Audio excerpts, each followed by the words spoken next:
اگر کوئی عورت یہ سمجھے کہ مجھے کہا گیا ہے ناقصات العقل والدین، کہ مجھے عقل کل نہیں بلکہ ناقص العقل، اور کامل الدین نہیں بلکہ ناقص الدین کہا گیا، تو ناقص العقل والدین کا یہ معنی نہیں ہے کہ عورت نعوذ باللہ کوئی بیوقوف ہے۔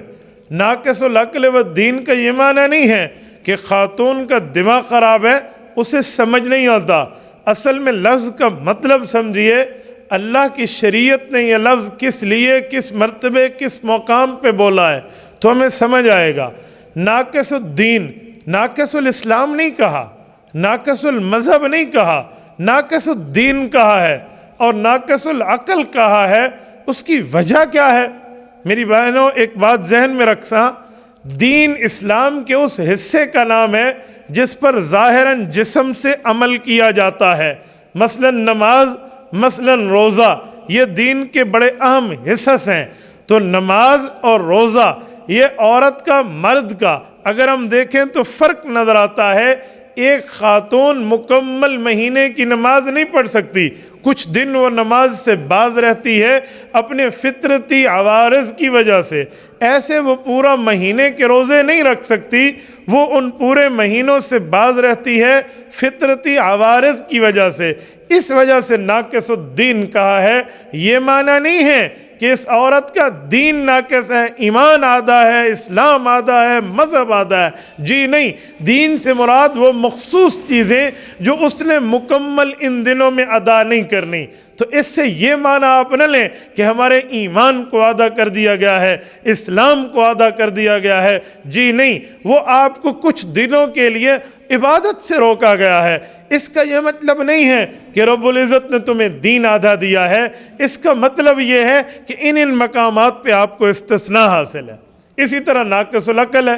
اب ناقص العقل کا یہ معنی نہیں ہے کہ عورت بے عقل ہے، بے وقوف ہے، اس کا دماغ نہیں ہے، بلکہ ناقص العقل فَتُذَكِّرَ إِحْدَاهُمَا الْأُخْرَى، قرآن کریم کی اس آیت کو دیکھیں تو مطلب واضح نظر آتا ہے کہ جہاں ایک مرد کی گواہی ہے وہاں دو عورتوں کی گواہی ہے۔ کیوں؟ عام طور پہ جسمانی ساخت کے لحاظ سے اور اپنے جذبات کے لحاظ سے عورت جو ہے وہ زیورات میں پیدا ہوتی ہے، زیورات میں رہتی ہے، زیورات میں اس کی تربیت ہے۔ قرآن کریم کہتے ہیں وَهُوَ فِي الْخِصَامِ غَيْرُ مُبِينٍ، خاتون کے اندر جھگڑا کرنے میں، خاتون کے اندر بحث کرنے میں وہ لہجہ نہیں ہوتا جو مرد کا ہوتا ہے۔ اسی لیے کہیں گواہی دینی پڑے تو مسئلے میں بھول نہ جائے، گھر میں اس نے کپڑے بھی دھونے ہیں، گھر میں اس نے سالن بھی پکانا ہے، گھر میں اس نے گھر کی خدمت بھی کرنی ہے، بچوں کو بھی پالنا پوسنا ہے۔ ہو سکتا ہے اس کے ذہن میں آدھی بات رہ گئی ہو سکتا ہے یہ واقعہ کو پورا یاد نہ کر سکی ہو، اس طرح ادا نہ کر سکے جیسے کرنے کا حق ہے، تو اب گواہی دو عورتوں کی چلے گی۔ اسی لیے اسے ناقص العقل کہا ہے۔ ناقص العقل کا یہ معنی نہیں ہے یہ بے وقوف ہے، یہ ہو نہیں سکتا۔ میں اپنے اس دعوے پر دلیل حدیث پاک سے رکھتا ہوں۔ سیاستہ میں حدیث پاک موجود ہے، رسول اقدس صلی اللہ علیہ وسلم کی موجودگی میں ایک واقعہ پیش ہوا، ایک معاملہ پیش ہوا کہ ایک خاوند اور بیوی کو آپس میں بیٹھے ہوئے ایک خاتون سے واسطہ پڑ گیا۔ وہ خاتون بوڑھی تھی، ان کے ماؤں کی برابر تھی۔ اس عورت نے کہا تجھ خاوند کا اس بیوی سے رشتہ نہیں چل سکتا۔ انہوں نے کہا کیوں نہیں چل سکتا؟ نکاح پڑھا گیا، ہم ایک دوسرے کی میاں بیوی بن گئے ہیں، ہمارا تعلق ہے۔ اس خاتون نے کہا میں گواہی دیتی ہوں اس خاتون کی ماں نے تجھے دودھ پلایا تھا، تو اس کا رضائی بھائی ہے، تو اس کا دودھ پیا ہوا بھائی ہے۔ اور حدیث پاک ہے دودھ کے رشتے ہر اس رشتے کو حرام کر دیتے ہیں جو نسب میں حرام ہوتے ہیں۔ اس خاتون نے یہ کہا۔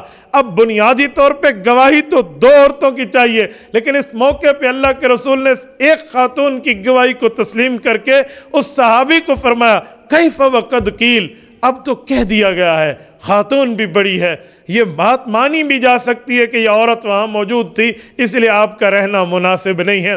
دیکھیں اب ایک عورت کی گواہی مانی گئی، بعض اوقات کسی جگہ ایک عورت کی گواہی بھی مانتے ہیں. اگر اس سے بھی ہٹ کے کوئی بات دیکھیں تو ثبوت نسب کے جو چھپے ہوئے معاملات جو آج کل میڈیکل سے ریلیٹڈ ہیں, جو آج کل حکمت سے تعلق رکھتے ہیں, طبیب سے تعلق رکھتے ہیں, ان معاملات کو جو جسمانی اور فزیکل ریلیشن کی باتیں ہیں, وہاں ثبوت نسب پہ ایک عورت کی بات کو بھی لیا جا سکتا ہے. تو ناقص العقل والدین جب کہا جاتا ہے تو عورتیں عموماً خصوصاً ہماری طالبات یہ اپنا دل چھوٹا کر لیتی ہیں کہ دیکھیں اسلام نے تو ہمیں کیا کہا ہے, تو اب ہم کیسے چلیں. اسی لیے میں نے وضاحت کی ہے تاکہ اس میں خفا کوئی نہ رہے. اس میں آپ کا ایمان آدھا نہیں ہے یا آپ کے دماغ کو آدھا نہیں کیا گیا.